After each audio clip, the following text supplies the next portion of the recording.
On behalf of the Iranian American Parents Association, or the IAPA, I would like to welcome you to tonight's event, which will educate and expand our knowledge about the consequences of driving under the influence. Tonight, our distinguished speakers, Dr. Nanaz Pirnia, Dr. Kamran Yadidi, and Dr. Alale Kamran, will analyze these consequences from social, legal, and psychological perspectives. You've seen that ad on TV with MasterCard. It says like coffee, $5, and trip to Hawaii, $2,000, and something is priceless. Well, tonight here, this room would have been like 50,000. The lights is 30,000. I don't know, whatever else there is. This event is priceless. The value of what you're going to get out of this presentation is because of the three people who are on the panel. And the first one is Ms. Alale Kamran, who is a criminal defense attorney, and I think you all know her. Please welcome. Now, I'm a criminal defense attorney. My job is to defend. But if you're here for me to tell you tonight how to get out of DUIs, you're in the wrong place. I'm here to tell you what happens when you pick up a DUI and how it's going to affect your life from a criminal perspective, from a legal perspective. Driving under influence has two aspects. It can be alcohol or it can be drugs. Any substance that affects our mental ability to drive and is going to impair our ability to drive a car is going to be considered a DUI. Now, we have two aspects to that. We have the DMV aspect to that, and we also have the criminal aspect to that, which means the person is arrested and goes to court and faces criminal charges. A lot of people, when you see them at parties and they're chugging their drinks, especially my conversation tonight is going to be a little bit more with our teenagers and our young adults. When we're young, we don't know how much alcohol we're taking in. We don't know what our limits are. We don't know at what point we have hit a 0.05 or a 0.07. We don't know when we're at a 0.08 or a 1. For somebody who's approximately 130 to 150 pounds, it'd be safe to assume that approximately 6 ounces of hard alcohol is going to get you to a 0.08 within 2 hours. So if you think that you're okay, you're just buzzed, you're not buzzed. You're impaired. Now, if you're impaired, what does that mean? That means that the law, they've written the law very nicely, so to say, for prosecution. There's two subsections to the DUI laws. One is called the impairment count. The other one is the 0.08 count.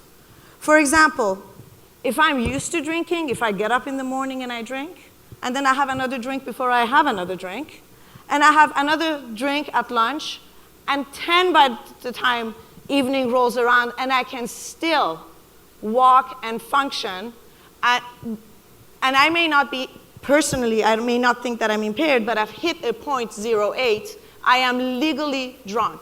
However, some people who are smaller and they don't drink too much alcohol, or they're easily affected by alcohol, after having had 1 or 1.5 drink, they're at 0.05 or 0.06, and if they're like me, they're all over the road and they can't even walk straight. That's being impaired.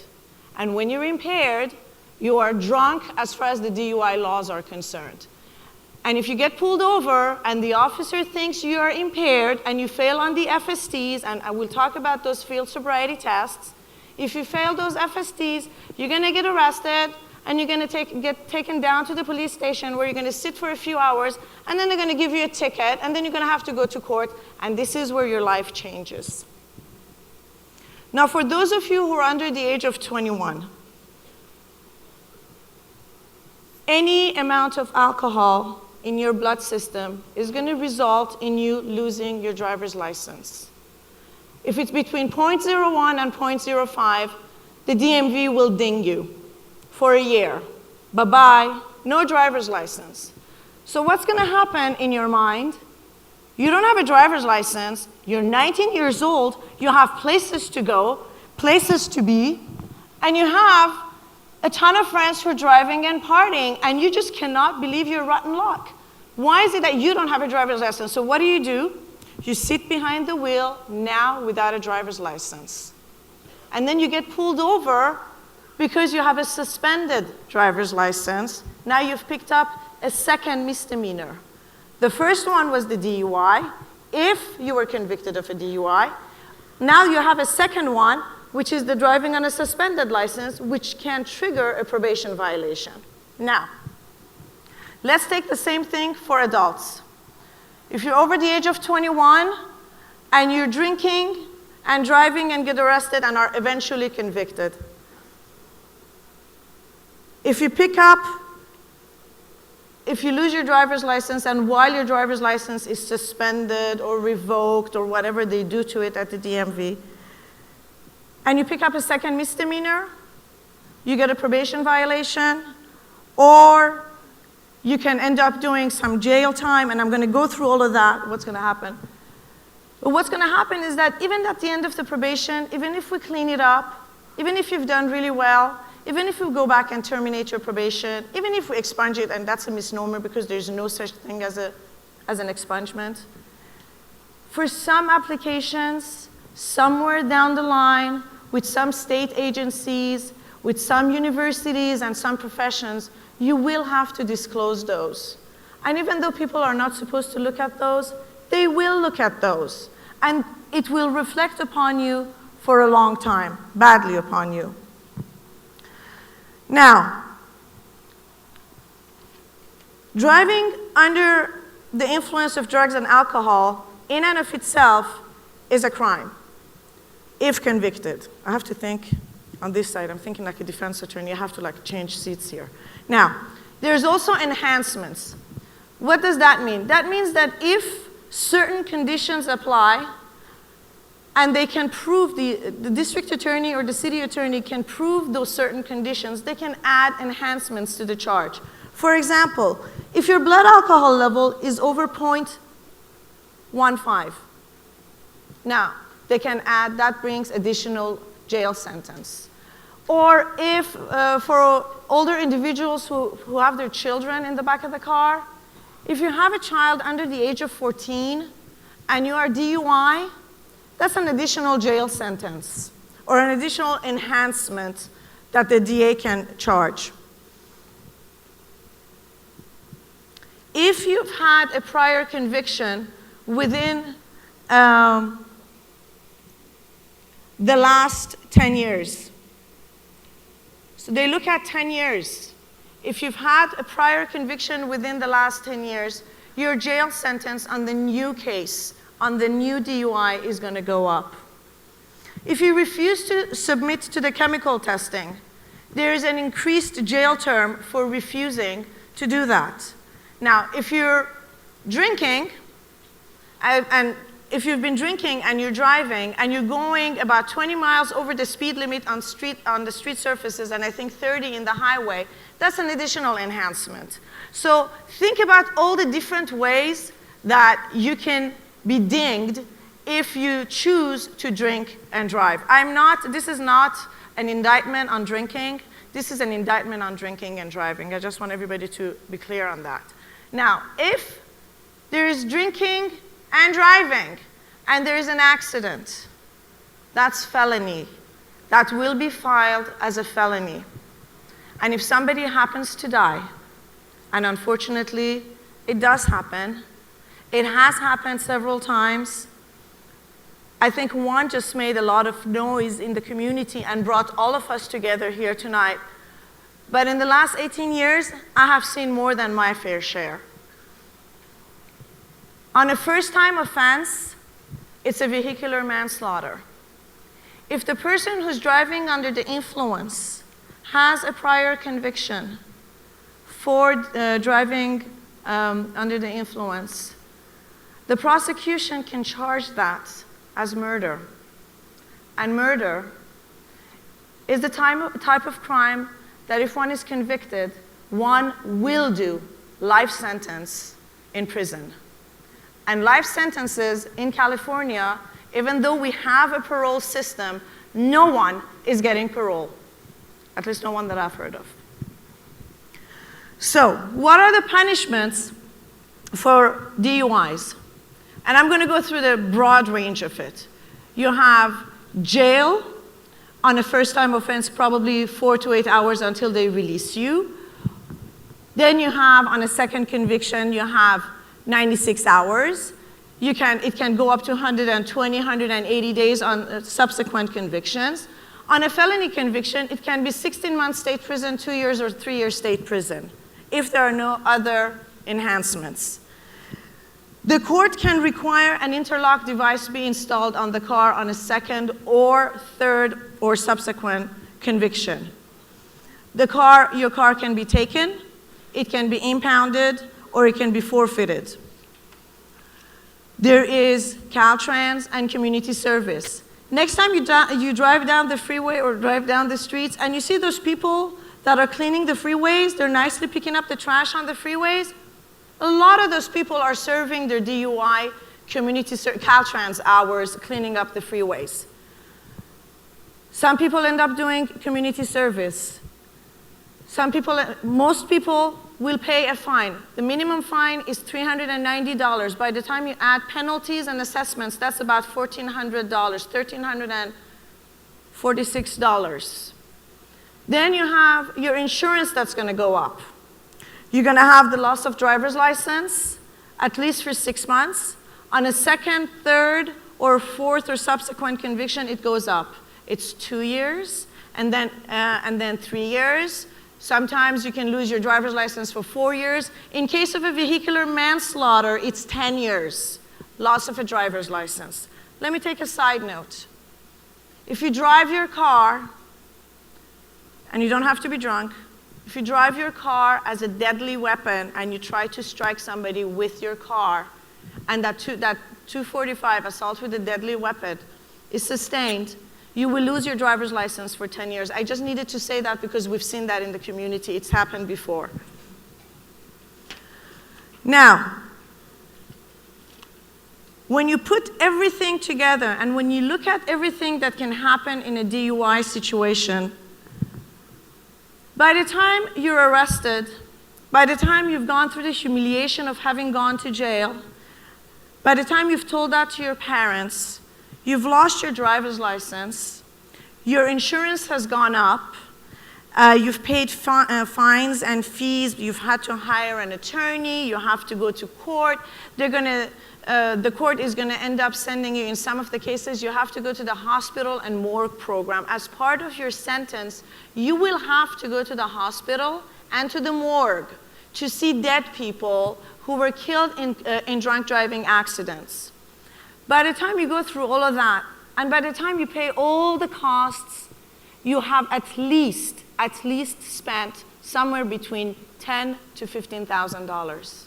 Now, when you think about it, even if you go with the public defenders, with all the other costs, all the DUI classes that you have to take, the classes that you have to take because the DMV will require those classes, and you have to pay for those. Every class, I think, is $25 or something like that for 6 months or 9 months or 18 months or 30 months. By the time you figure all those costs, it's really, really not difficult to make the choice that when you go out drinking with your friends, drink as much as you want, but do not drive. For that much money, you can take a cab ride from New York to LA, I suppose, but you can take many, many cab rides. It is not worth what you can do to yourself. It is not worth what you will do to your friends. It is not worth what you will do to your families. It's certainly not worth what you will do to your own future. You need to know that when we drink, the first mental impairment comes before physical impairment. So if somebody tells you, it's okay, Baba, I can drive, you probably cannot even make the distinction of whether you can drive or not. And if you've made the choice to drink, please give your key to somebody else, or get into a cab, or just stay where you are, or call somebody to pick you up. Don't get behind that wheel, and don't end up killing somebody. Thank you so much. Good evening.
Hello, everyone. My name is Cameron Yadidi. I'm a civil litigator, and I specialize in personal injury law.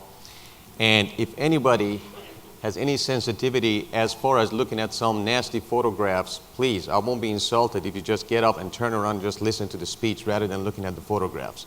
Because from now on, you're going to be looking at some real graphic photographs, which I don't want anybody to be disturbed. Anyway, let me start letting you know who I am, what I do, and why I'm here. Basically, I handle automobile accident cases. And in thousands of cases that I've handled, I've seen a lot of cases involving DUI, where my clients have either been killed or has killed somebody out there in an automobile accident. So I'm going to be talking about two sections tonight. One is people who drink and drive, and the second one about parents and homeowners' liability and risks. So you know that if somebody is drunk, what's going to happen to you? Civil liability means I'm going to come after your assets. I'm going to sue you for money. It's not my job to put you to jail.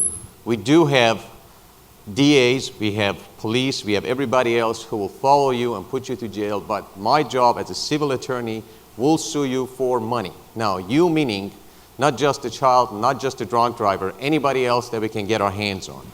So let's go forward. Let me give you some facts. In 2007, 12,998 people died in alcohol-related crashes. Total of 41,000 traffic fatalities in 2007. Every 15 seconds, somebody will die because of an auto accident. And about every 40 minutes, one of those deaths are related to DUI. I'm sorry to say that by next year, same time, part of this crowd is not going to be here. Somebody is going to be definitely hurt, injured, or dead if you don't follow what we're telling you. And this is the truth, because we're not just trying to create business here. Body bag. This is a body bag. This is where they put dead people in. Okay? Right here. It's a body bag, everybody. You drink and drive, you'll end up in this body bag, either yourself or you put somebody else in this body bag. Now, that happens all the time. It happened to 13,000 people a year in the United States. And either way, if you are killed, your whole family is ruined because they lose you. But if you're responsible as a DUI driver and you're dead, guess what? That's not the end of the story. We can still come back and sue your family if you're responsible for somebody else's injury or death. So just being dead is not enough. But sometimes civil liability, by the time we're done taking you to court, suing you for punitive damages, and going after your family's assets, you wish you were in that body bag. So therefore, be careful. Risk associated with driving. And we've all said that car is a deadly weapon. A car is just like a gun, a loaded gun. What happens? You sit behind the wheel and you try not to get involved in an accident. But car is a deadly weapon. What happens? When you drink and drive, your ability to control the car is impaired. For sure, it is impaired. You can't control the car as if you had no drinks. So therefore, it is impaired, and sitting behind the wheels while you're drunk, you're going to actually expose yourself and the rest of the public to danger. As if you got a loaded gun, and some people I see, they say, I'm okay, sit in my car, no problem. Come on, be my passenger, I'll take you home. What you do, you're taking that loaded gun in your hand, and I hope that's not your kids in the car, and your wife, and somebody you love. You're putting a blindfold on yourself and you start shooting, hoping that it won't hit anybody. And guess what? Sometimes you'll kill your own child in the car if you're drinking and driving. Or sometimes you'll actually kill somebody in the public. You don't want to kill anyone. You just don't want to drink and drive. Peer pressure. This is for youngsters. You don't have to be driving under influence of alcohol to be cool. So don't go with cool people saying, hey, I'm a macho man. Come on, get in my car. I can do it. If you know your passengers, your friends, your husband, your wife had a couple of drinks, don't get into that car. Just do not get into the car because you're actually endangering your own people. I had a child who called me one day and said, Mr. Yedidi, every time we go out with my parents, my father drinks. And then when we come out of the party, he acts as, he's the macho man, sit behind and say, I'm driving. Dad, you're drunk. Dad, you had a couple of drinks. Let mom drive. No, I'm driving. And these kids are shivering. They're so scared to sit in that car, but they can't say anything to a father. Well, here's the message to you guys. Don't get into that car if you know even your father is drunk. Because if your father doesn't care for you, and is willing to actually point that loaded gun towards you, guess what? It's his loss, not yours. Let him drive on his own. Get a ride from somebody else. Stay where you are. Call a cab. But it's not cool. Be smart and say no, and don't get into the car. Oh, one point that's very important. Plan ahead. Before you take the first drink of alcohol, or before you start smoking your joint, on taking on drugs, plan ahead. Just plan who's going to take you home, who's going to drive that car. If you know you're going to be driving yourself, don't do it. You're going to end up in that body bag. Do not do that. Some people say it's never happened to me. It only has to happen one time, and then you're dead, or somebody else is dead. We're trying to avoid this because it's not good to be dead. Trust me, it's not. Look at all these photographs. Look at that. People, this is painful death. This is not just dying. If there is dying, I don't want anybody to die like that. It's not fun to be dead, not this way.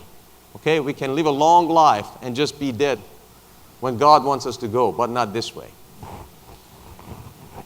Okay, under 18 DUI, parental liability. Guys, under 21, it's illegal to serve alcohol to people under 21. Period. There is no argument about it. If somebody under 21 has an accident and is DUI, guess what? Somebody gave him that alcohol. Either parents left the alcohol at home, either they went to a party and got an alcohol, or somebody gave them. We're going to file a lawsuit. We're going to find out who gave that under 21-year-old alcohol to be able to get him behind the wheels, go out there and kill someone or hurt somebody. We will file suit, and it's not going to be only the driver. It's going to be a lot of other people involved by providing and supplying alcohol to them. But under 18, parents do have liability. Limits of liability in California is put, but we attorneys, personal injury lawyers, we always look outside the box. We always look for additional liability. We look how we can hook the parents for money, how we can go after the assets, because the 18-year-old boy doesn't have any. So therefore, we're going to go after who's a deep pocket. And deep pocket is going to be homeowners liability, parental liability. If they were at your house and you had a 21-year-old or 18-year-old and all these kids come over there and all have alcohol and get drunk, and sometimes parents say, have a good time, I'll be back at 1 o'clock, make sure you don't do anything wrong. Just look the other way and just walk away. A couple of those kids get drunk in your house and they go out. They either kill themselves or kill somebody else or hurt themselves. Guess who's going to be sued, ladies and gentlemen? You, the homeowner, who provided the place, because I'm going to come and sue you and I'm going to tell you that you provided that alcohol. And it's going to be a very hard battle for you to fight me. But anyway, what we look for, in addition to pain and suffering and medical expenses if you hurt and injure someone, we are looking for punitive damages. What is punitive damage? Punitive damage is the jury is going to award a lot of money just to punish you. It's going to be a lot more than the actual damages. So be ready, because punitive damages are not dischargeable under bankruptcy. Some people say, oh, well, if we get sued, guess what? I'll file bankruptcy. No way. You cannot file bankruptcy against punitive damages. I'll still come after you. We will be like a shadow after you everywhere you go. Your child grows up to be a lawyer, doctor, engineer, whatever he wants to be. That punitive damage award is going to be following him everywhere he goes. You go buy an asset, we'll come after you. And guess what? If you create a trust, you think, I have a trust, and everything is safe. We can come after your money in the trust until and unless it's irrevocable trust, which means you have no interest in that. Some people go create a trust after an auto accident. We can actually cancel that trust because that transfer is not a good transfer. So therefore, try to protect yourself. Try to tell your kids and family, don't drink and drive, because they're going to come take everything we have away and ruin our life. That's a bottom line. That's civil liability. And I already talked about lack of supervision. Negligent entrustment. Okay, parents know or should have known. Some parents just, here son, you had an accident? No problem. Instead of BMW, let me get you a Porsche. Instead of a Porsche, let me give you a Ferrari. And the kid keeps on having problems, reckless driving, DUI. He knows that the kid's smoking pot. He knows the kid is out there drinking. And guess what? The father keeps on giving it to him. Here, go do it. Go do it. I'm proud of you, son. I'm proud of you, daughter.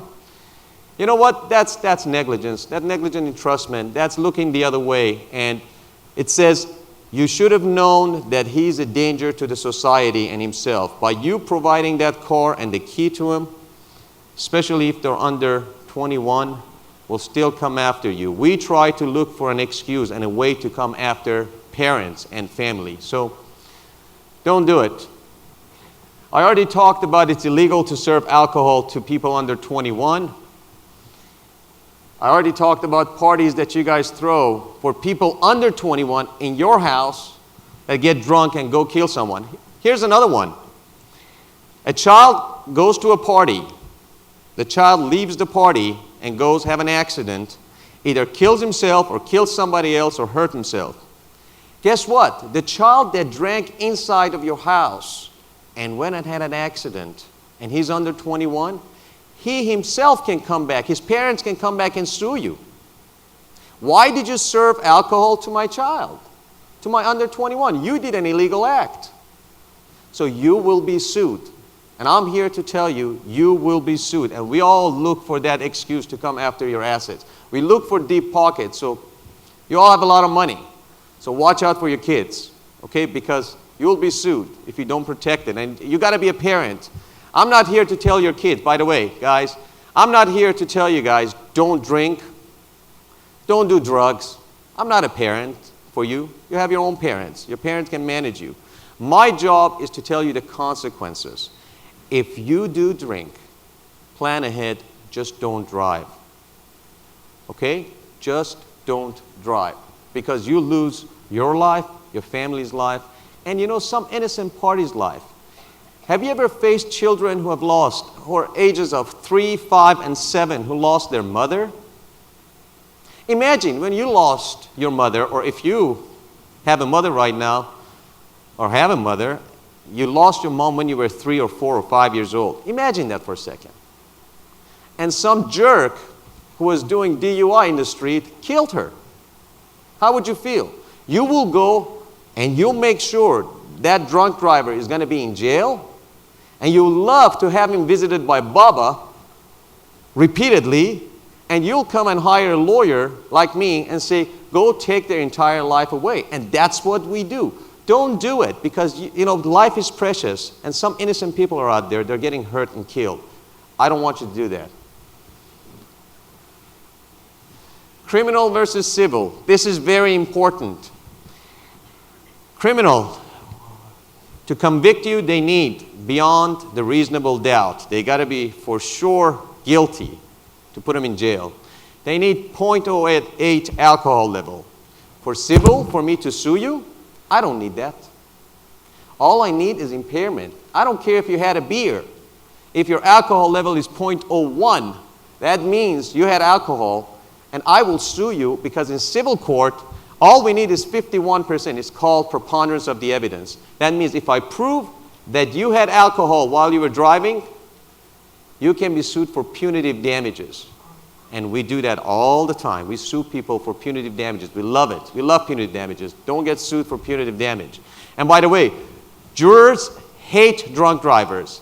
All they want is the chance to go serve as a juror, and for you to bring a drunk driver in front of him and say, he killed or dismembered somebody, and now we're asking for money.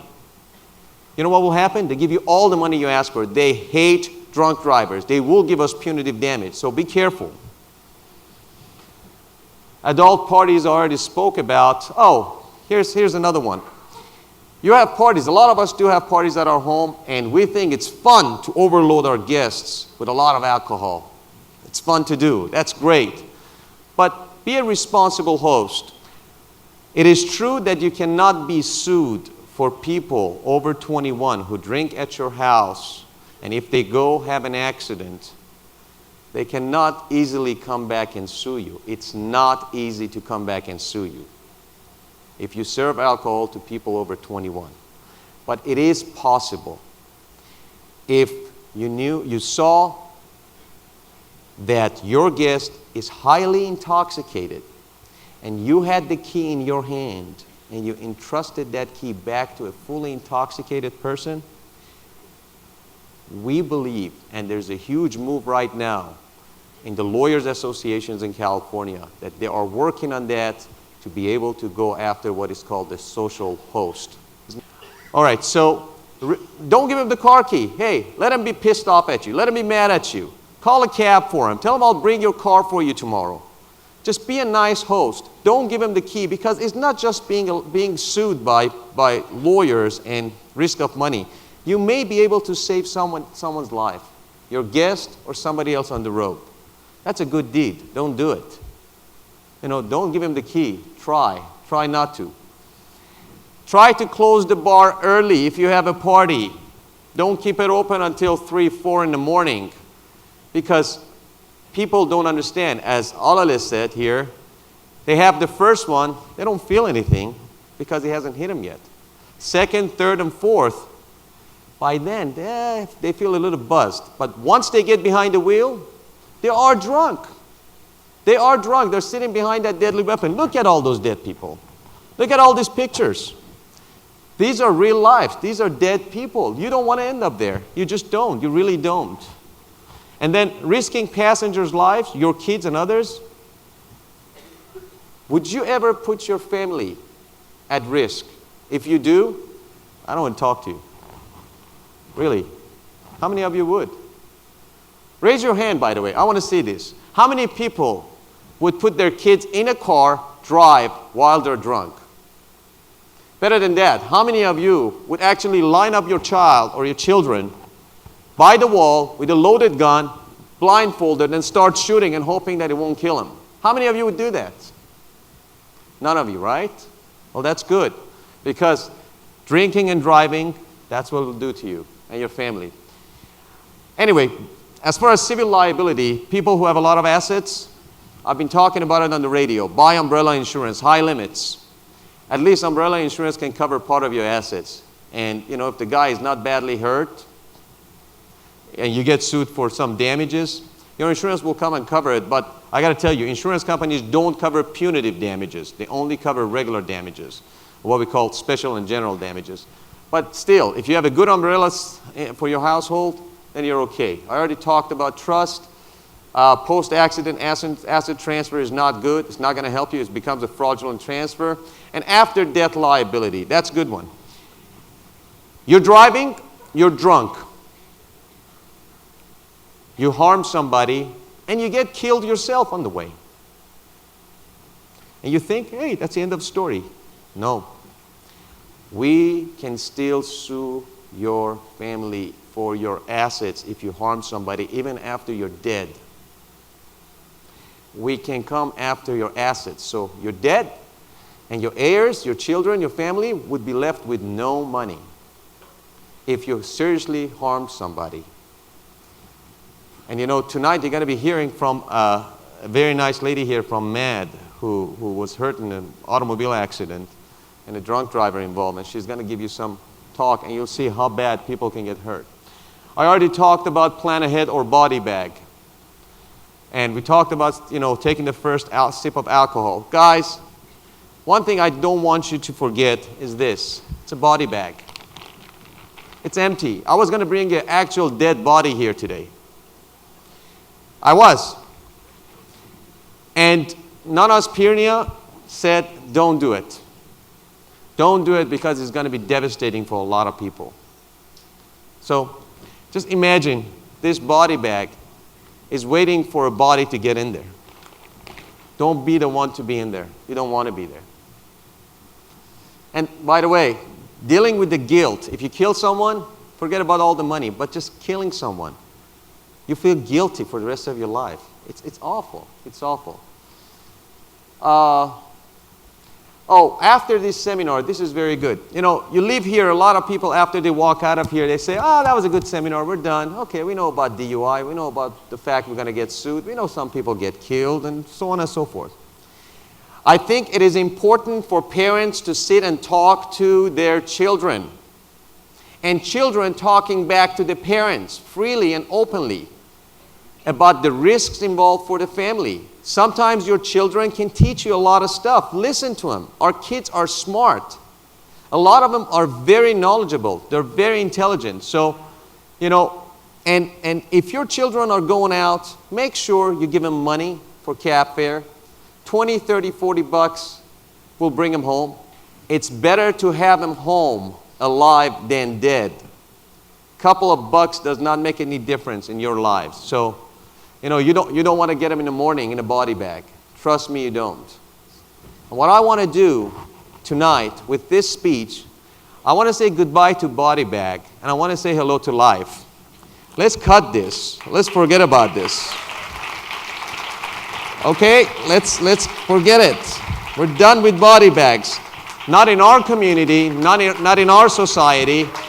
And let's hope With this seminar, which I think it's one of the largest seminars of DUI ever for Persian community, we can save a lot of lives. Thank you very much for coming tonight, and good luck to all of you.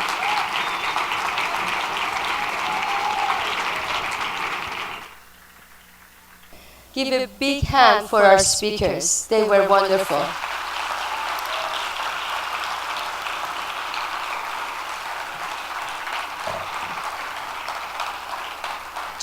Just maybe you want to say hi to the person next to you and hug your children, please. This is a picture of a brain, and the reason it's on is because alcohol and drug abuse is totally related to the function of the brain, the imbalances of the neurotransmitters, our genes, our biology, our families, our environment. As a psychologist, I realized that I see people, I see teenagers, I see adults, and they all have some sort of a craving or addiction. And I realized that it must be more than just, I want to do this, or the brain of a teenager is pruning and maturing and they don't know what they're talking about, or the adult who's drinking and driving. And I was right. So I studied the brain for the past 10 years, and I'm happy to share with you a very innovative information about our brain. And I'm really excited that the young is here because we need to take care of our brain. Think about it. We do everything else. We take care of our hair. We do highlights. Mine is not good this time. We do makeup. We get massages. We do so much for ourselves, and we buy expensive clothes, but we don't know anything about our brain. And tonight my job is to tell you why the brain is so important, and then you take the information and share it with others, and then we will, I promise you, we will serve life. These are the topics of my conversation, and I'm going to tell you what it is. Now, just a few statistics really fast. 80% of high school children, they think it's okay on weekends to drink with friends and smoke pots. A lot of them tell me that pots are coming from a plant and plants are good. And it's not. By the way, I'm here to tell you don't do drugs and don't drink alcohol because of what is coming your way. But it's up to you. By senior year, 8 out of 10 high school students have used alcohol and other addictive substances to some degree. 11% of young people who die in car accidents had THC, which is the active ingredient in marijuana, in their system at the time of their death. 50% of all family violence, injury, tragic accident and deaths happens in alcohol and drug families. 9% of seniors in high school are daily marijuana users. 28% of high school students have usually 5 or more drinks, and the intention is to get drunk, not to drink. And let me assure you, our adults, statistics for you adults that abuse these substances is rising, and in my opinion, it's terrifying. In fact, 14 million adults abuse alcohol in the United States or are alcoholics. And that means 1 out of every 13 or 14 people. The use of addictive substances is rising in our schools, with our teens, with our young adults, and with our grown-ups. And that really bothers me because then I have to deal with your symptoms.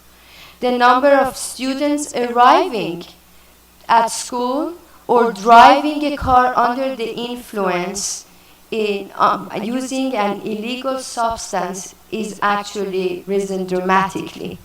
And I know schools and parents are doing a lot to help our community to stay safe.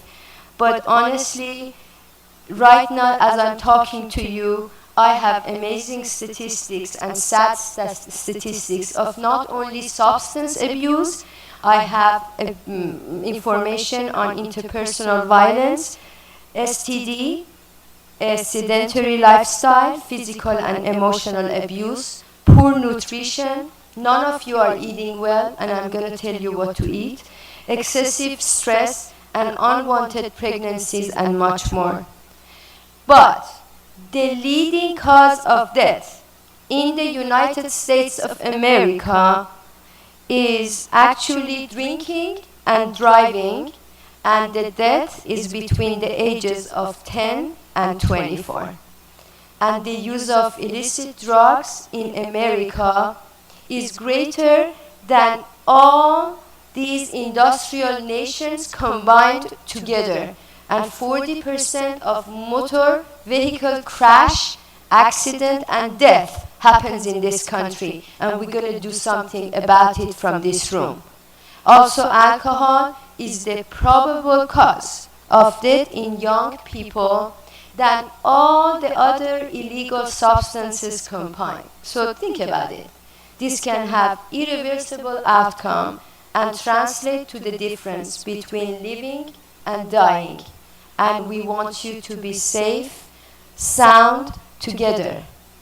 We're here together as family. And I want all the young people to stand up for a minute. Please stand up. Okay. Let me tell you, in my opinion, thank you, you can sit down.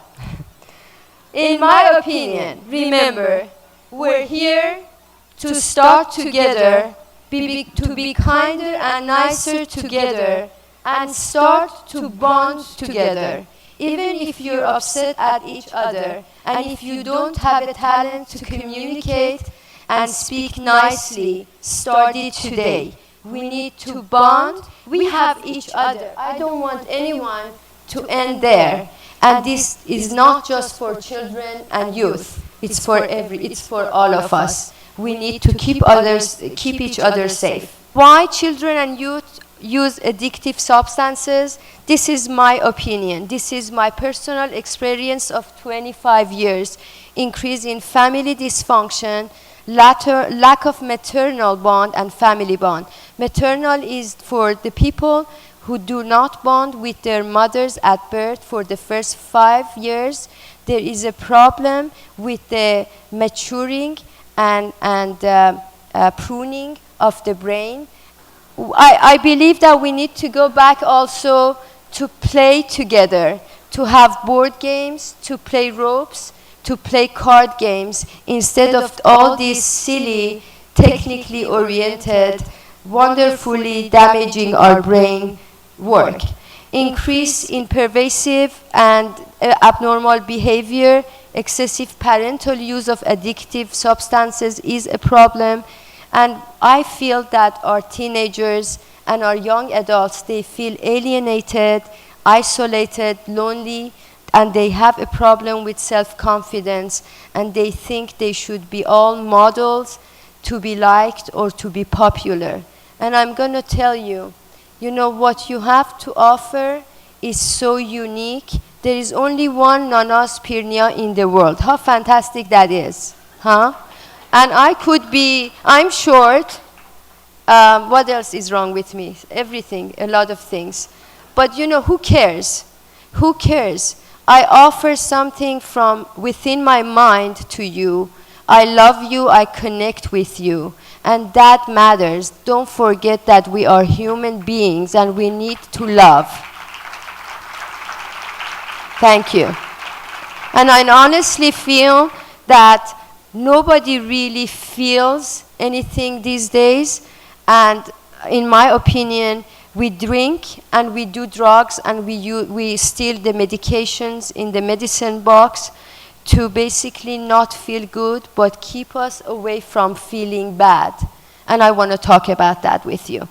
These are the reasons why we are addicted, why we crave anything. Sugar, chocolate, sex, that's good. Gambling, anything that we crave in the world, there is a reason for it, and there is an imbalance of the brain. It's all about this brain. Biological factors, genetic factors. Biological is actually, we know that any kind of substances that are addictive, they actually can trick the brain and go to the brain, to inside the brain, and mimic the good drugs, the happy drugs we have in our brain. And unfortunately, they make it such, or the plants even are such, that they mimic the good, happy. We have a lot of drugs, good drugs in our brain. That's why I'm so happy without drugs and alcohol. But if we use a substance, then it goes inside the brain barrier, and it tricks the brain, and it's the beginning of addiction. Psychological factors, genetic factors. The genetic factors also, this is the latest information, new information I want to share with you, and listen to me very well about this. Now, substance abuse run in the families. If I have a mother or father who's using drugs, not only environmentally I'm affected, but actually genetically I'm gonna have 40 to 60% more possibility to abuse the drug. Also, unfortunately, in the brain of a lot of people who self-medicate themselves with substance abuse of any kind, be it drugs, medication, Valium, alcohol, just remember that the imbalances of the brain cells can be measured. And we see in alcoholics and people that they tend to use and abuse drug, or they have any addictive behavior. The reason is that the thing that they use, be it sugar, chocolate, drug, alcohol, it goes into the brain, it works out with the brain. Brain gets really happy, like, you know, when you eat chocolate or you get that joint, it's amazing. But the problem is that the stage of alpha, which is the amazing happy stage, will not last long, and the brain is like human beings. They get really upset that now they have a competition from outside bringing better stuff to them.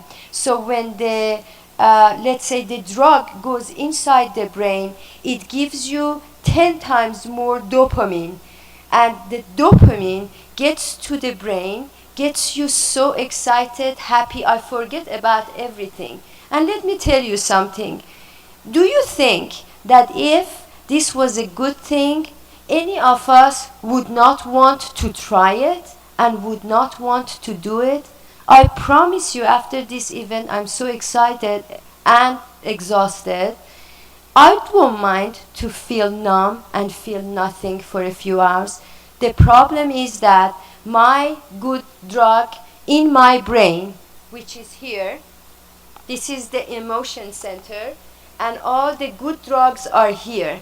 The problem is that by using something, an outside source, it could be anything. Let's say drug and addiction, drug and alcohol, or medications. They go in, they give you a lot of dopamine, and then my dopamine in my brain doesn't produce anything anymore, and I need to crave more and more, get more and more to get the same feeling. And the problem, when all these chemicals leave your brain, this is the emotion center, and unfortunately, this is the memory center, and unfortunately, this is everything that you have actually experienced in your life with your family to have emotions of bonding. And when we do too much of this, you see the drug addicts, you see people who abuse drug, they don't feel, they don't care, and the emotion is done. It's like cooked. You can't do drugs and you can't do alcohol, maybe on a special occasion. Environmental factors are many, from our family, academics, stress, depression, involved with friends that they do drugs. Some of us can't say no because we think then we're not cool and popular. And I can tell you that I know at least 30 people that in each district are selling drugs to our kids, and I know 30 that are selling drugs to your kids. And that bothers me. We need to do something about it together. And the visual exposure of alcohol in your homes bothers me. Why do you have it as a decoration on the shelf? Because when we get the visual, this is like men, by the way. Men, shall I not go there? Okay, forget it. Men are very visual, women are very emotional. And that's another topic. But men, no, not men. When we get a visual of drug and alcohol, let's say we don't get a visual of drug, obviously, I hope, but we get a visual of alcohol. When we see something for a long time, we tend to have more of it. Please hide it, lock all your drugs and medications, and don't take drugs. This is the major triggering event. This is for teenagers and young adults. Remember, I think this is when you may get hooked and try drugs and alcohol. The onset of adolescence, transferring from middle school to high school, transferring to a larger school or a different school, onset of puberty and hormonal change, the stress of peer pressure, and fear of alienation. Okay, this is the latest science on the brain of addiction. Our brain is actually about who we are, what we feel, and what we do. And trust me, everything starts in our brain. So these are the critical years, all of you teenagers and young adults, because unfortunately, the pruning and finishing job of the brain, from emotion to having logic, to not drive under the influence, to have a good CEO, to actually have good judgments and be in control, happens unfortunately in age 19, 20, 21.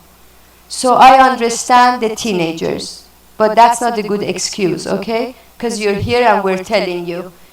Teenagers work on their emotion center. They have no good gas and brake. There are a lot of imbalances because brain starts from here, and that's why our kids, based on their emotion, that exact moment run their life. And they get angry easily, frustrated, and they get annoyed, and they make really bad mistakes like driving under the influence and putting each other and their family in danger, and we don't want anyone to end there.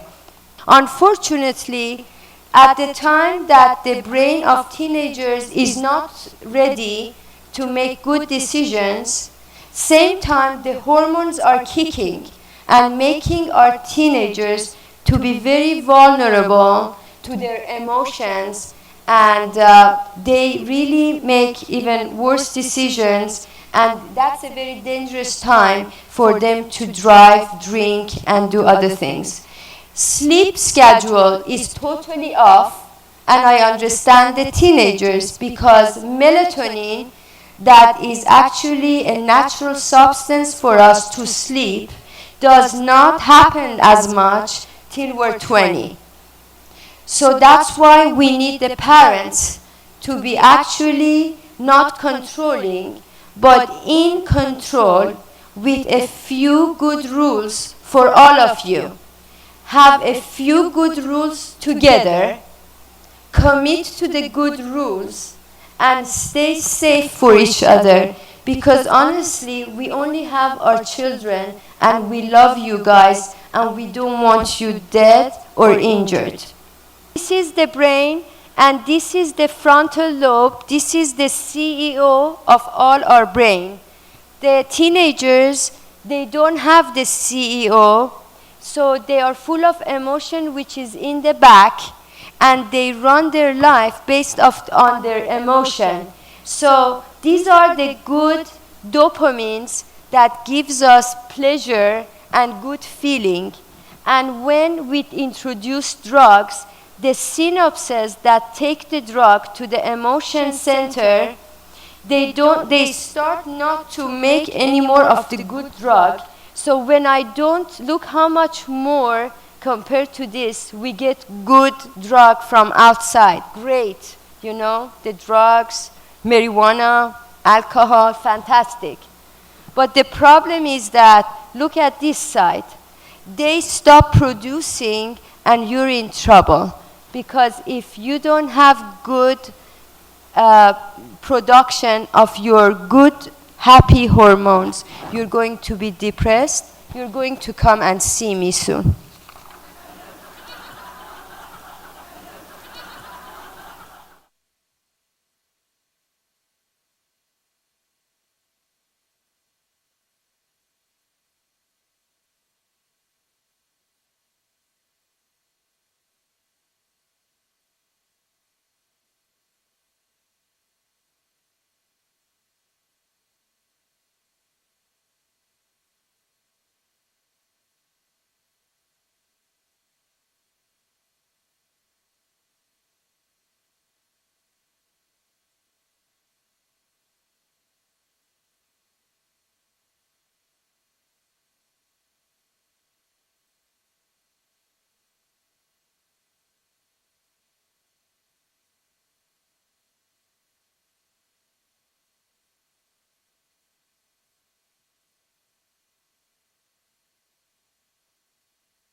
We have here Miriam Maldonado from MAD, who has been gracious enough to spend her time, come here voluntarily, and speak with us about her experience with drunk driving. My life was complete with everything I ever dreamed of. Unfortunately, that was a Thanksgiving weekend, long night, if you guys remember, 2002. Unfortunately, that night they called me to go to work. It was the Friday next after Thursday, after the Thanksgiving celebration. I was a very responsible person, and I decided to say yes. I will go. I will show up to work and do what I have to do. I did. And I can tell you that my shift that night was from 9 o'clock to 5 o'clock in the morning. That night, I decided to go.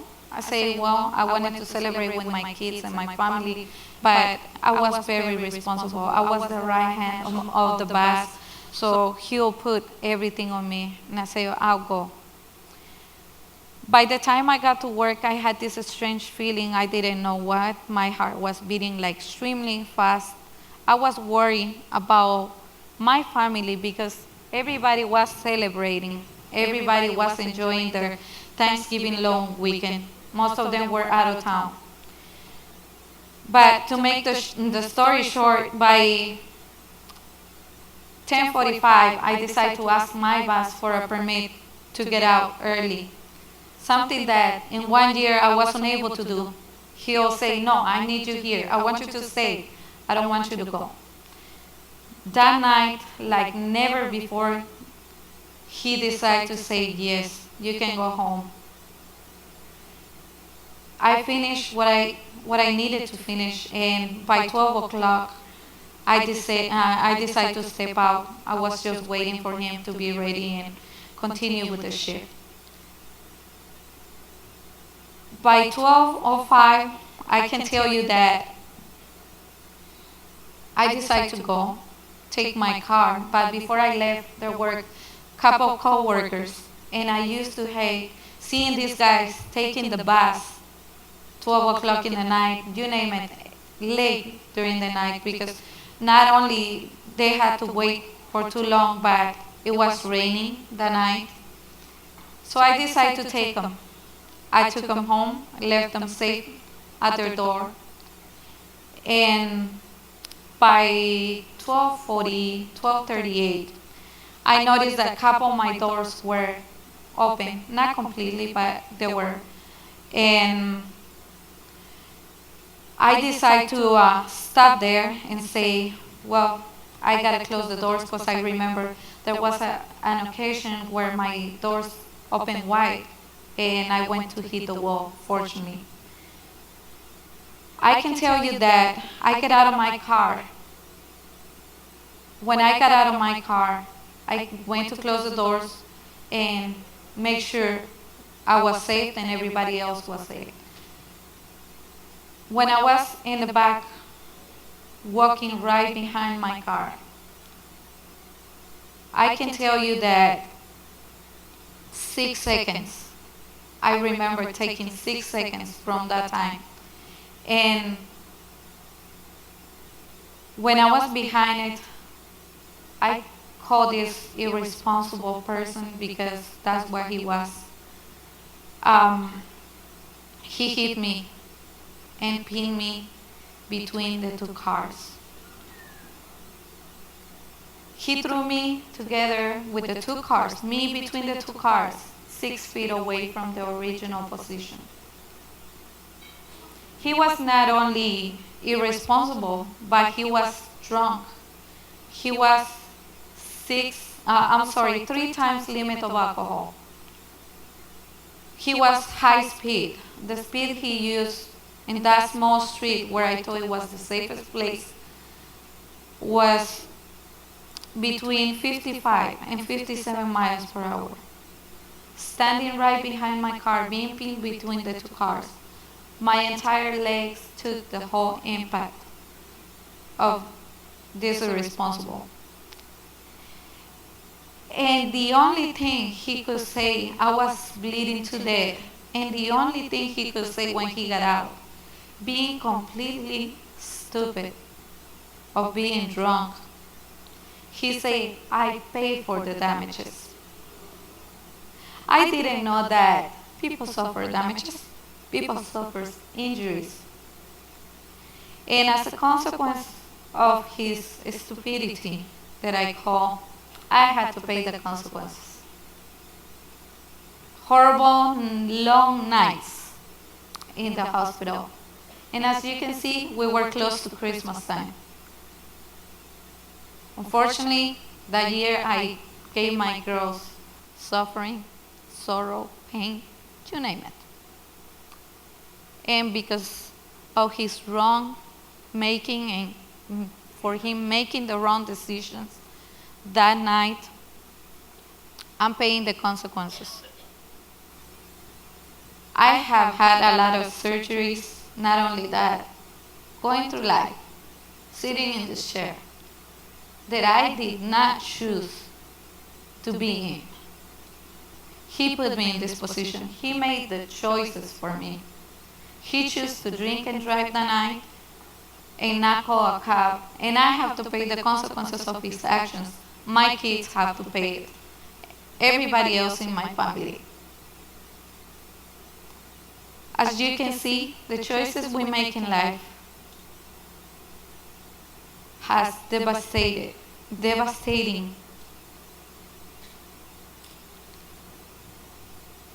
problems not only for victims, but for their families. I wish everybody else can get out and all the victims I work, because I do not only work for MAD, I do work with people with disabilities. And believe me, there's a lot of people that are being injured by drunk drivers. So all I can tell you at this point is not only for you as parents, but you as our future. You being who you are, just make the right choices. Don't make the wrong choices. And have people in my position suffering the consequences of somebody else's action. Thank you very much.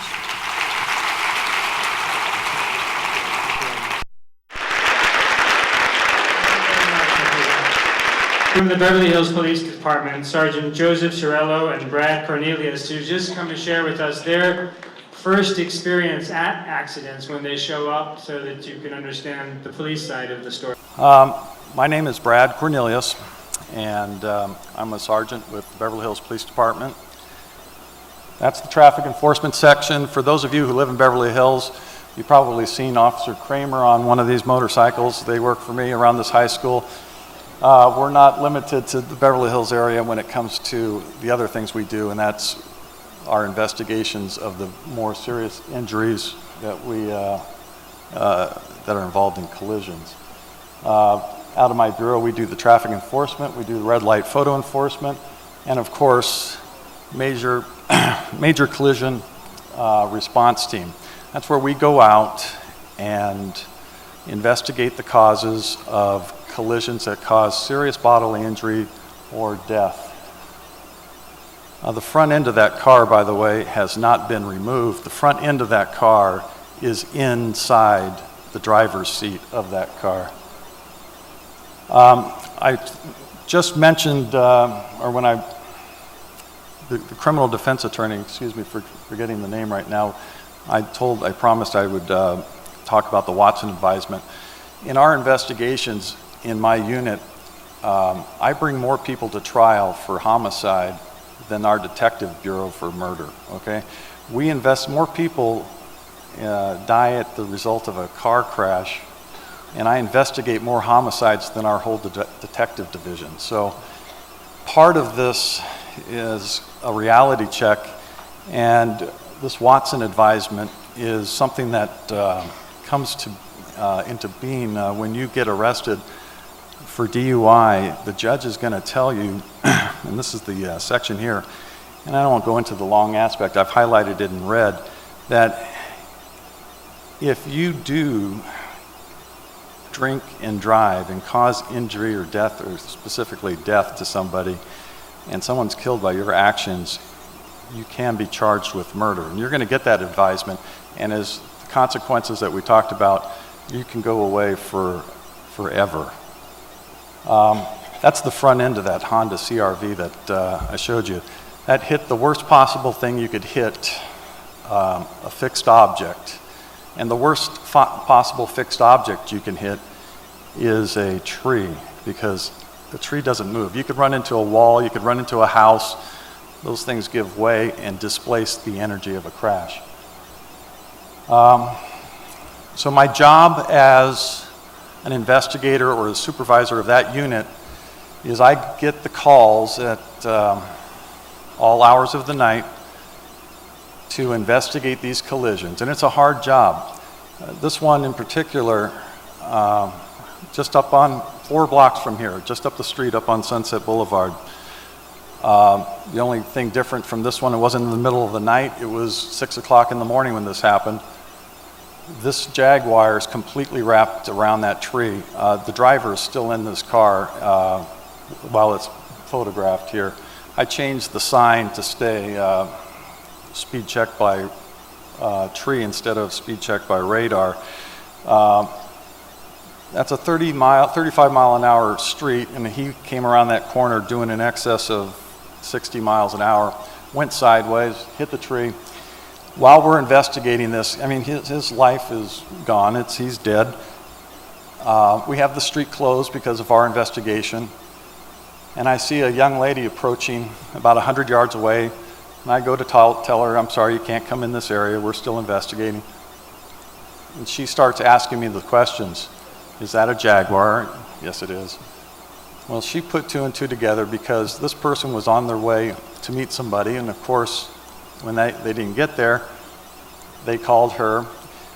Well, they were just going to get married the following weekend. And of course, I couldn't let her see her fiance in that car. But that's the hard part of my job. I unfortunately, in my role, have to go out and knock on your doors in your communities. It's not limited to Beverly Hills. And when I knock on your door at 3 o'clock in the morning, you do the fastest computation in the world. Because when you open that door and you see me, you immediately know why I'm there. You know, I don't have to say anything. And the only 2 words I end up usually saying initially, can anybody guess? It's, I'm sorry. And they know. They've put the whole story together. Then there's a series of questions and answers that I give them about the information of why I'm there and what happened to their beloved one. I mean, and it's their son, their daughter, their husband, their wife, their brother, their sister. That is a very hard job. My roles. I'm going to give you these statistics. They're important. We didn't talk about these, so I'm glad. But just in the United States, 47,000 traffic collision deaths each year.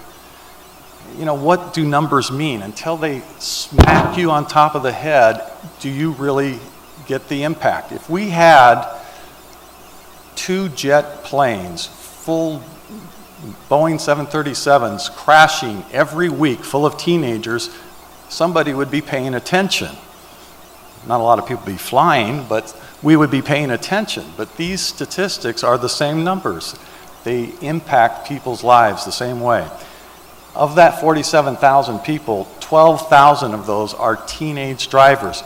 They are disproportionately represented amongst all driver groups. Why? Well, we know the emotional reasons. There's lots of reasons for that. Drivers of that age are not experienced. Their attention is easily divided, and they're easily influenced, and they act upon their emotions. 40% of those 12,000 kids were as a result of some form of DUI. Not necessarily them, but the other driver. 32% speeding, 22% intersection collisions, right away, red light, so forth. Remember that Honda CR-V? It doesn't take alcohol sometimes. Toughest job you have as a parent is teaching your kids. My daughter was driving that Honda CR-V just this last June. She's alive. It wasn't a drunk driver that did this. It was a cell phone. She had not had a drop to drink. She was driving home. She's one of the most beautiful girls you'll ever see. Star athlete, volleyball player. Nothing to drink, no drugs. She's driving home, and a driver adjacent to her answering his phone, broadsided her and pushed her into that tree at about 50 miles an hour.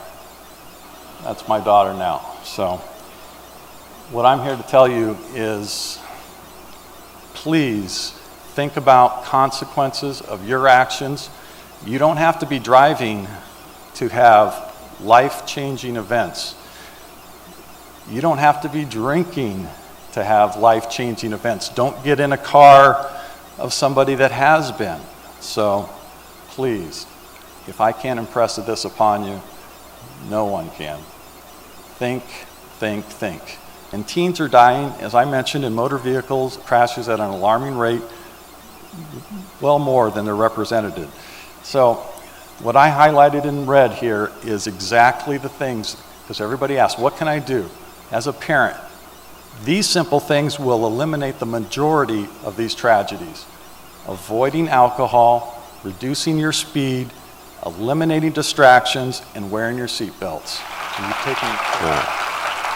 My job is I run the crime prevention section of the police department. I deal a lot with the community. I supervise the school resource officers in the department. So most of the young guys here in the audience know some of the school resource officers that I have. We also teach, we're the DARE training center. We teach every DARE officer in the state how to be DARE officers. So I'm very proud that our SROs do that.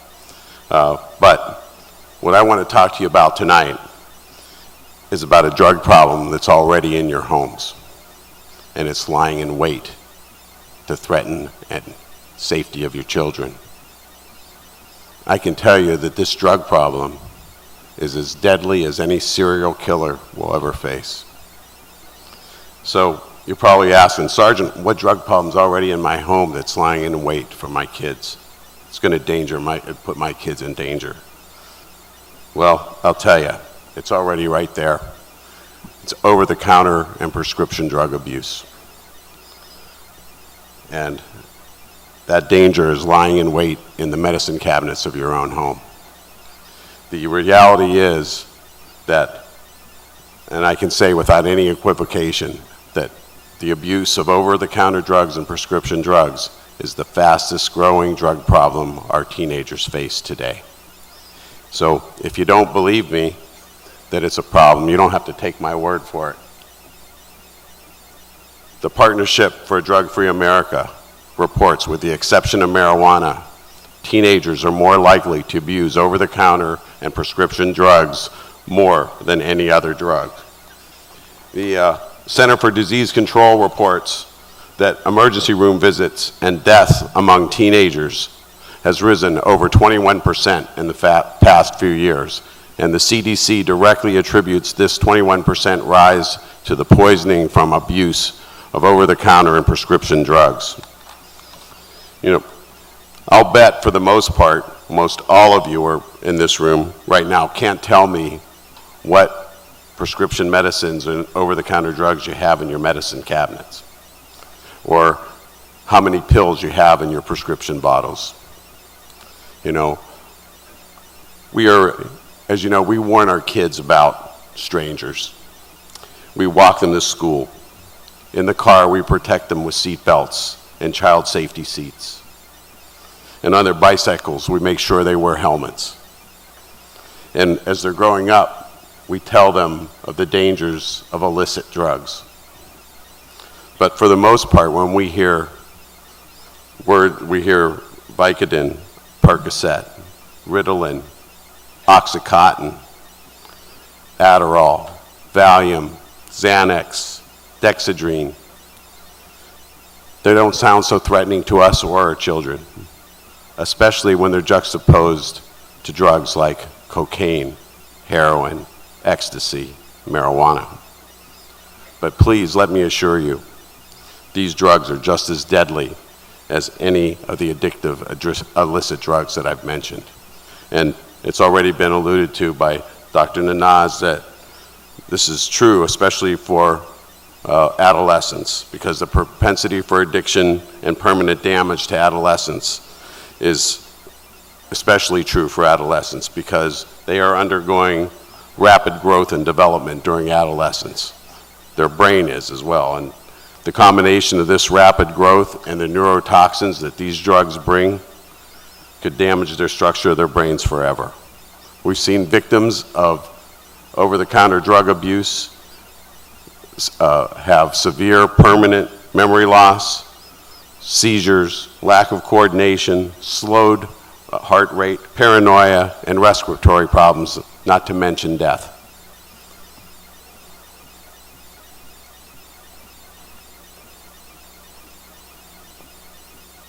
Okay, so let's think about this for a minute and analyze the factors behind the abuse of over-the-counter drugs. Over-the-counter drugs and prescription are generally prescribed by pharmacists and doctors. So on the surface, they run under a cover of implied safety and legitimacy. Both parents and teens falsely believe that these drugs are safe and that these drugs can't hurt you.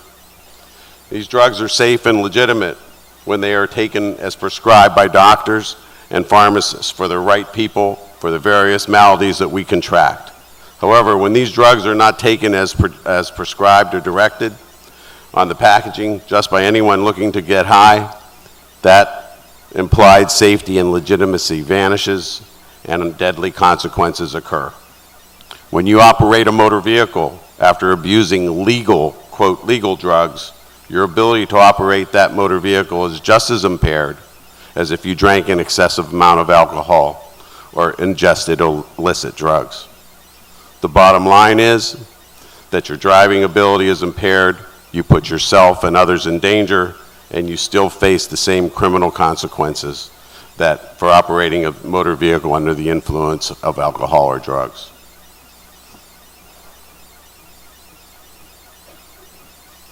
Other factors is a cheap and easy access. When you ask kids how they obtain these drugs, it's easy. We buy them at school. We steal them from a friend's house. We get them at home.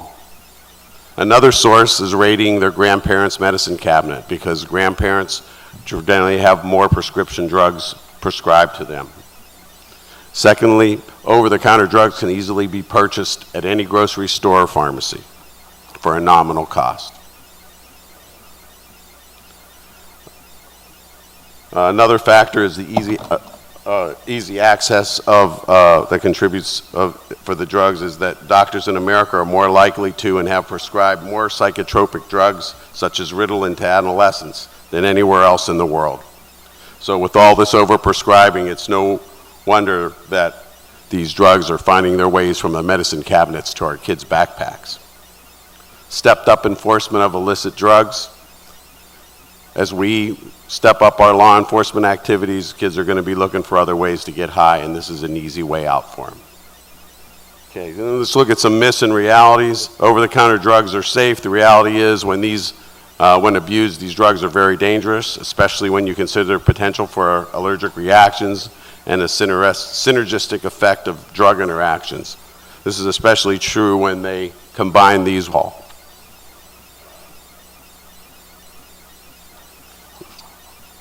Sharing of prescription drugs are safe. That's a lot of what these kids do. They raid the medicine cabinets and they share them with their friends. Sharing is extremely dangerous. Individual drug interaction, individual drug tolerance, body weight, and allergies are all factors. There you go. What can parents do? Remember the word safe. Store and secure these drugs. A, awareness, know what drugs are in your home. F, follow the label directions. And E, educate. And remember that the best drug prevention program you can have is to sit down and communicate with your kids and speak to be understood and not to be heard. Thank you.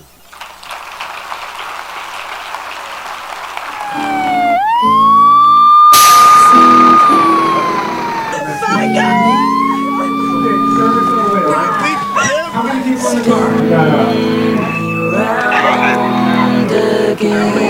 Need another rescue and another engine. My eyes is calm. When being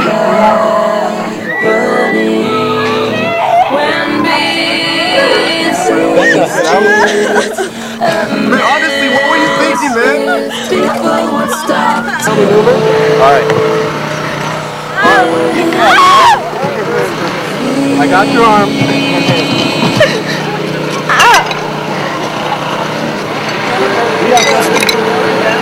So you killed someone! I have a patient with a 111 GCS, unconscious and breathing. Need a full C spine, she's altered. Cutting glass!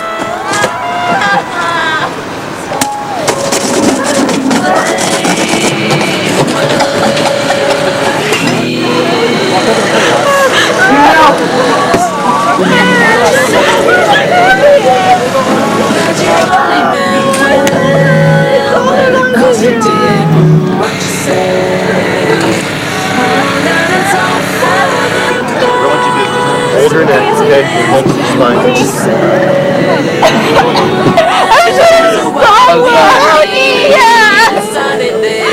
Mommy, what happened?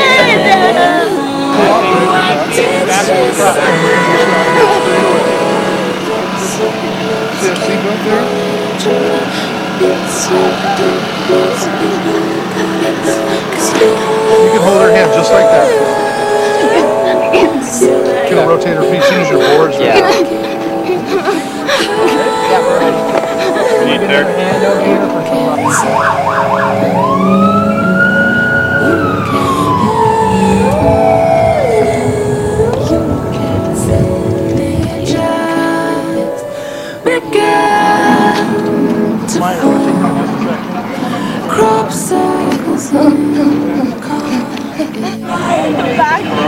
The back seat of the van.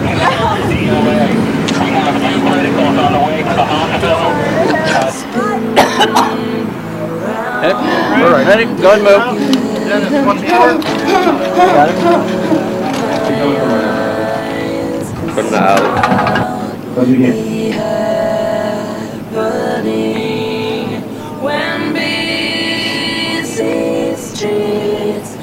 Stop, I told him so many times. Why didn't you drive? Why didn't you drive? I tried, they wouldn't let me. Drive, drive only, okay? See my pen? Here we go. Left. Bring it down. Left. Bring it down. And right. Take a deep breath, okay? Want to go on the machine?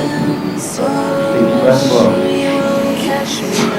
Any questions? Okay, put your hand at your side.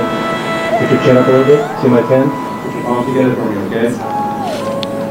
Alright, based on the results of the test, spine thing is right out and able to keep the operating motor vehicle, okay? You can place it under arrest. What you say? Oh, that you only meant well, but of course you did. What you say? Does that make sense? That is all for the best, because it is what you say. That is what we need. You decided this.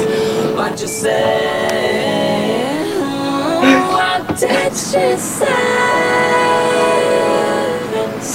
Let's keep falling into love. It's darkness, people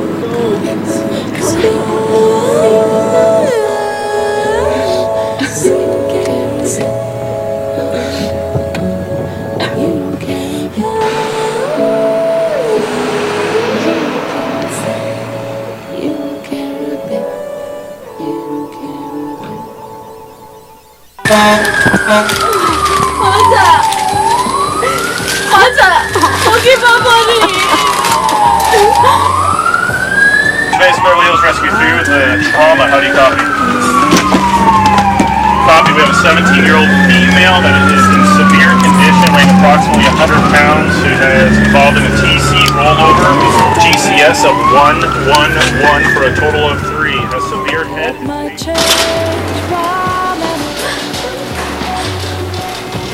Where do you go?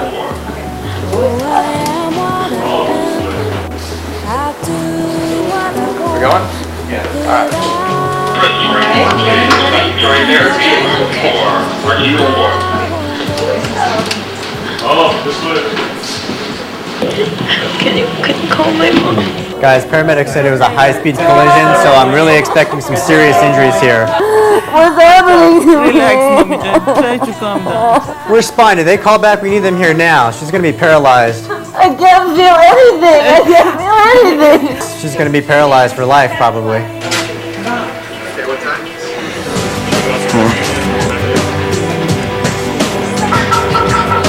This is 111 for a total of 3. All right, guys, let's go. Okay, looks like she's got a bad head injury. Open, I need a lot of blood from the blood bank. Let's get some O-neg blood, please. I'm losing the pulse. All right, looks like she's got a lot of blood in the abdomen. She's got massive hemorrhage. Let's start CPR. We are losing her. All right, what time is it? Let's call time of death at 12:10 and terminate CPR.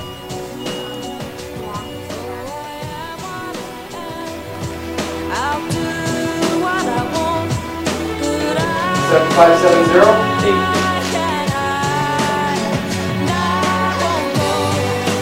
What's your high school?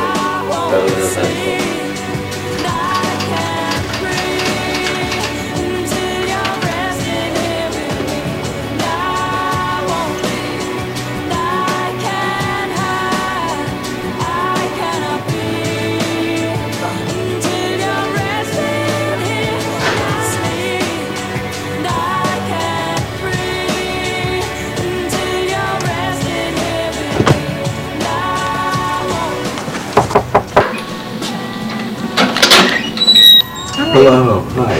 Are you Cynthia Smith? Yes, I am. Do you have a son, Dominic Sim? Yes, I do.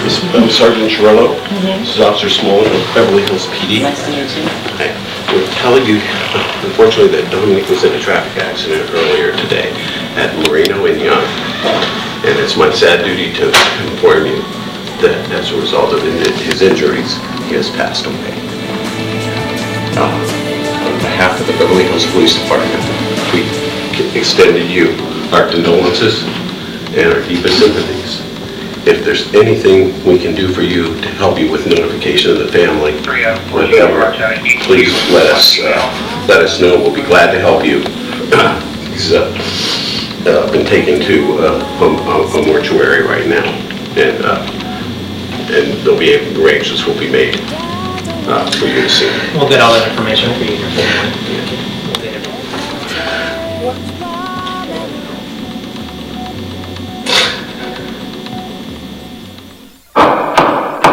This is SA 00416, People of the State of California versus Jonathan Pony. Defendant is present. He's in custody. Counsel, do you wish to state your appearances, please? Richard Waldo for the defendant, Your Honor. Do the people wish to be heard? First person to address the court, Ponta Panide. It's amazing how your life can change in a split second. I was on my way to school and I was happy and everything was fine. And then I don't even remember what happened. And I always talked against people like this. Always. Why? Okay, I love my life.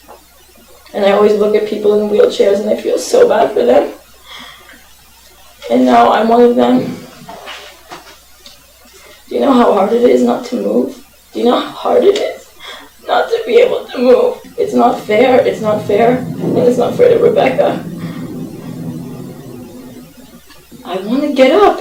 I want to stand up, but I can't. Thank you. To call this a tragedy diminishes the responsibility. He killed two people, and he should be held fully responsible for what he did. The defendant deserves every day of that 16-year term, Your Honor, and the people ask that it be imposed. Thank you. Mr. Waldo, do you wish to speak on behalf of the defendant? While Jonathan did survive the crash physically, make no mistake, he has been devastated and wrecked emotionally.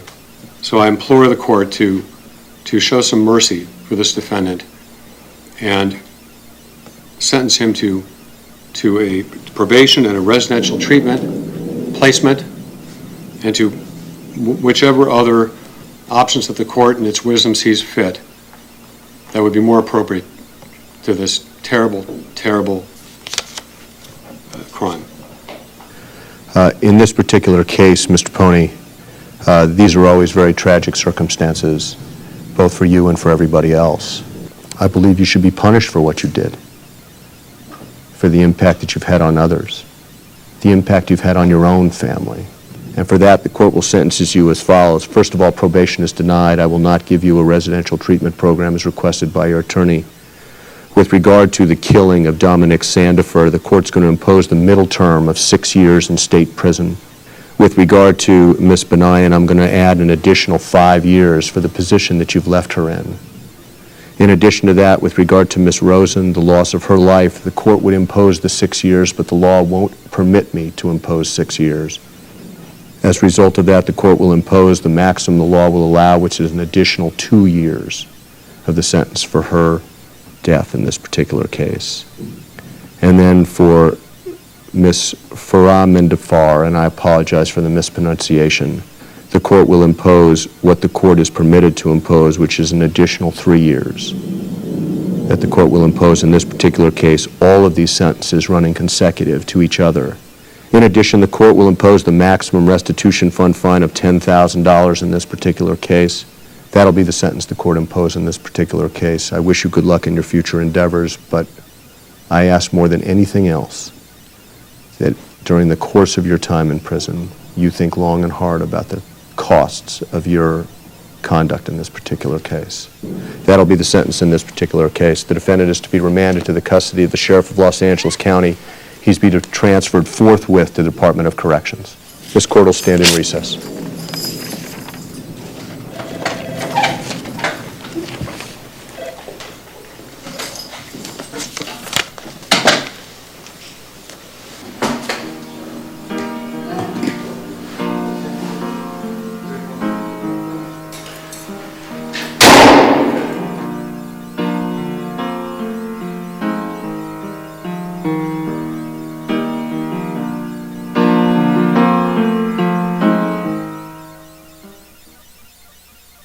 You know, you've heard adults speak and everything, and I just thought it might be, you know, a little effective with also a teenager as myself. I've experienced a friend who has died because of drunk driving.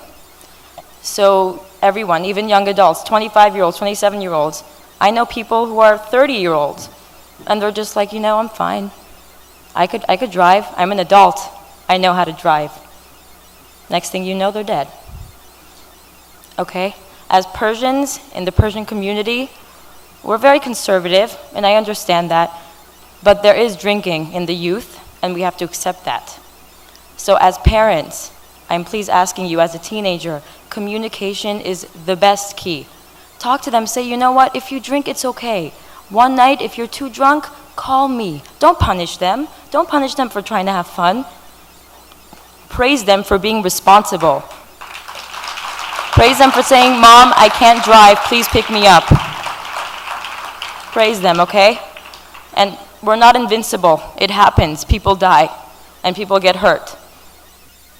I was paralyzed. I felt paralyzed. I'm a dancer, I'm a singer, I'm an actor. I love my life so much. If that happens to me one time, it's over. It's over. So parents, regardless of our, you know, conservative ideals, it exists, okay? Please accept it and embrace it and say, okay, I'll work with my children. Thank you.